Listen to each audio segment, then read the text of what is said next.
ಪ್ರಭು ಯೇಸು ಕ್ರಿಸ್ತರಲ್ಲಿ ನನ್ನ ಆತ್ಮೀಯ ಸಹೋದರ ಸಹೋದರಿಯರೇ, ನಿಮ್ಮೆಲ್ಲರನ್ನು ಬಹಳ ಪ್ರೀತಿಪೂರ್ವಕವಾಗಿ ಫೇತ್ ಫ್ಯೂಲ್ ಎನ್ನುವಂಥ ಈ ಆತ್ಮೀಯ ಶುಶ್ರೂಷೆಗೆ ನಾನು ಸ್ವಾಗತಿಸ್ತೇನೆ. ಕಳೆದೊಂದು ವಾರ ದೇವರು ನಮ್ಮನ್ನು ನಡೆಸಿದ್ದಕ್ಕೋಸ್ಕರ ಕೃತಜ್ಞತೆಗಳನ್ನು ಸಲ್ಲಿಸೋಣ, ವಂದನೆಗಳನ್ನು ಹೇಳೋಣ. ಈ ವಾರದಲ್ಲಿ ನಾವು ಧ್ಯಾನಿಸುವಂಥ ವಚನ ಭಾಗ ಯೆಶಾಯ ಪ್ರವಾದಿಯ ಗ್ರಂಥ 41ನೇ ಅಧ್ಯಾಯದ 10ನೇ ವಚನ. ನಾವೆಲ್ಲರೂ ಈ ವಚನವನ್ನು ತೆರೆದು ಧ್ಯಾನಿಸೋಣ. ಹೆದರಬೇಡ, ನಾನಿದ್ದೇನೆ ನಿನ್ನೊಂದಿಗೆ. ಭಯಭ್ರಾಂತನಾಗಬೇಡ, ನಾನೇ ದೇವರು ನಿನಗೆ. ಶಕ್ತಿ ನೀಡುವೆ, ಸಹಾಯ ಮಾಡುವೆ ನಿನಗೆ. ನನ್ನ ವಿಜಯ ಹಸ್ತದ ಆಧಾರ ಇದೆ ನಿನಗೆ. ಆತ್ಮೀಯರೇ, ದೇವರು ನಮ್ಮಲ್ಲಿ ಹೇಳುವಂಥದ್ದು, ಯಾವುದೇ ಕಾರಣಕ್ಕೋಸ್ಕರ ನಾವು ಭಯಪಡುವಂಥ ಅವಶ್ಯಕತೆ ಇಲ್ಲ ಎನ್ನುವಂಥದ್ದು. ಭಯಪಡುವ, ನಿನ್ನ ಸಂಗಡ ನಾನಿದ್ದೇನೆ. ದೇವರು ನಮ್ಮನ್ನು ಒಂಟಿಯಾಗಿ ಬಿಡುವುದಿಲ್ಲ. ನಾವು ಪ್ರಾರ್ಥನೆಯಲ್ಲಿ ಮೌನವಾಗಿ ಕುಳಿತಾಗ, ಅವರ ಉಪಸ್ಥಿತಿಯನ್ನು ಹೃದಯದಲ್ಲಿ ಅನುಭವಿಸುವಾಗ ದೇವರ ಅಪರಿಮೇಯವಾದ ಕರುಣೆಯಿಂದ ನಮ್ಮನ್ನು ತುಂಬುತ್ತಾರೆ. ಆದರೆ ಜೀವನದಲ್ಲಿ ಭಯಪಡುವಂಥ ಅನೇಕ ಸನ್ನಿವೇಶಗಳು, ಸವಾಲುಗಳು ನಮ್ಮ ಮುಂದೆ ಬರ್ಬೋದು.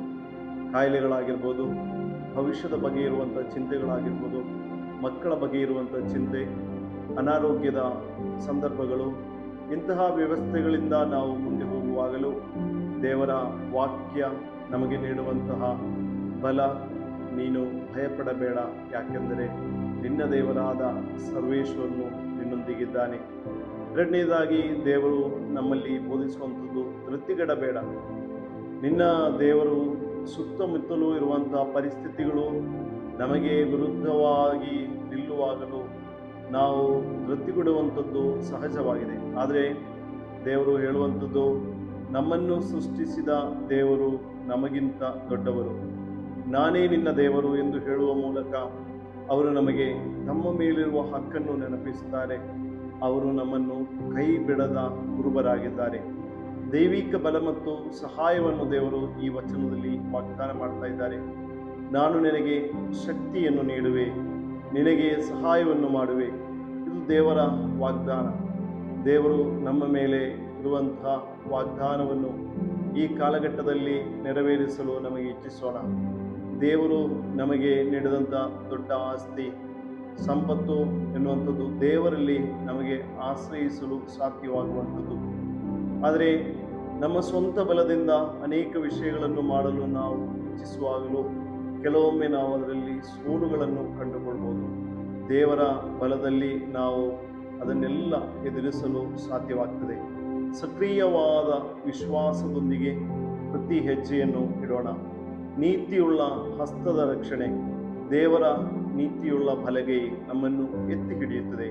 ಬಲಗೈ ಎಂಬುದು ಅಧಿಕಾರ ಮತ್ತು ರಕ್ಷಣೆಯ ಸಂಕೇತವಾಗಿದೆ. ಅಲೆಮಾರಿಗಳಾದ ನಮಗೆ, ತಗ್ಗಿ ಹೋದಂಥ ನಮಗೆ, ಕುಗ್ಗಿ ಹೋದಂಥ ನಮಗೆ ದೇವರು ರಕ್ಷಣೆಯನ್ನು ನೀಡುತ್ತಾರೆ. ನಮ್ಮ ಕರವನ್ನು ಹಿಡಿದು ದೇವರು ಮೇಲಕ್ಕೆತ್ತಾರೆ. ರೋಮನರಿಗೆ ಬರೆದ ಪತ್ರ 8ನೇ ಅಧ್ಯಾಯದ 31ನೇ ವಚನದಲ್ಲಿ ನಾವು ಹೀಗೆ ನೋಡ್ತೇವೆ, ಹೀಗಿರುವಲ್ಲಿ ನಾವು ಏನು ಹೇಳೋಣ? ದೇವರೇ ನಮ್ಮ ಪರ ಇರುವಾಗ ನಮ್ಮನ್ನು ವಿರೋಧಿಸುವವರು ಯಾರು?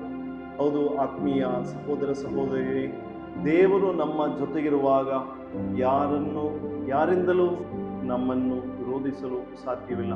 ಅದರಿಂದ ದೇವರು ಜೊತೆಗಿರುವಂತಹ ಒಂದು ವ್ಯಕ್ತಿಗಳಾಗಿ, ಸಮೂಹವಾಗಿ ನಾವಿದ್ದೇವೆ.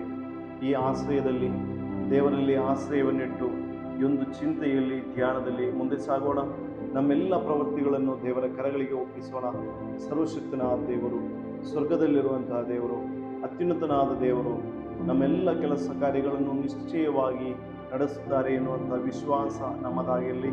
ಕರಗಳನ್ನು ದೇವರ ಕರಗಳಿಗೆ ನಮ್ಮನ್ನು ಸಂಪೂರ್ಣವಾಗಿ ಒಪ್ಪಿಸಿ ನಮ್ಮೆಲ್ಲ ಕೋರಿಕೆಗಳನ್ನು, ವಿನ್ನಗಳನ್ನು ಈ ಒಂದು ವಾರದಲ್ಲಿ ದೇವರಿಗೆ ಸಮರ್ಪಿಸಿ ಪ್ರಾರ್ಥಿಸೋಣ. ಸರ್ವಶಕ್ತನಾದ ದೇವರೇ, ನಿಮ್ಮ ಅಪರಿಮೇಯವಾದ ಪ್ರೀತಿಯಿಂದ ನಮ್ಮನ್ನು ತುಂಬಿರಿ. ನಿಮ್ಮ ರಕ್ತದಿಂದ ನನ್ನನ್ನು ತೊಳೆದು ಶುದ್ಧೀಕರಿಸಿರಿ. ನಿಮ್ಮ ಪ್ರೇಷಿತರಾಗಲು, ನಿಮಗೆ ಸಾಕ್ಷಿಯಾಗಿ ಜೀವಿಸಲು ನನಗೆ ಕೃಪೆಯನ್ನು, ಅನುಗ್ರಹವನ್ನು ನೀಡಿರಿ. ನಿಮ್ಮ ನಾಮದಲ್ಲಿ ನಾನು ಬೇಡುತ್ತೇನೆ. ಪ್ರಭು ಯೇಸು ಕ್ರಿಸ್ತರ ಕೃಪೆಯು, ಪಿತದೇವರ ಪ್ರೀತಿಯು, ಪವಿತ್ರಾತ್ಮರ ಅನ್ಯೋನ್ಯತೆಯು, ಪವಿತ್ರ ಶಿಲುಬೆಯ ಗುರುತಿನ ಸಂರಕ್ಷಣೆಯು ನಿಮ್ಮೆಲ್ಲರ ಮೇಲೆ ಉಂಟಾಗಲಿ. ನಿಮಗೆಲ್ಲರಿಗೆ ಪ್ರೀತಿ, ಆನಂದದ ದಿನಗಳನ್ನು ಪ್ರತ್ಯೇಕವಾಗಿ ಆಶಿಸುತ್ತೇನೆ. ದೇವರು ನಮ್ಮೆಲ್ಲರನ್ನು ಪ್ರತ್ಯೇಕವಾಗಿ ಆಶೀರ್ವದಿಸಲಿ.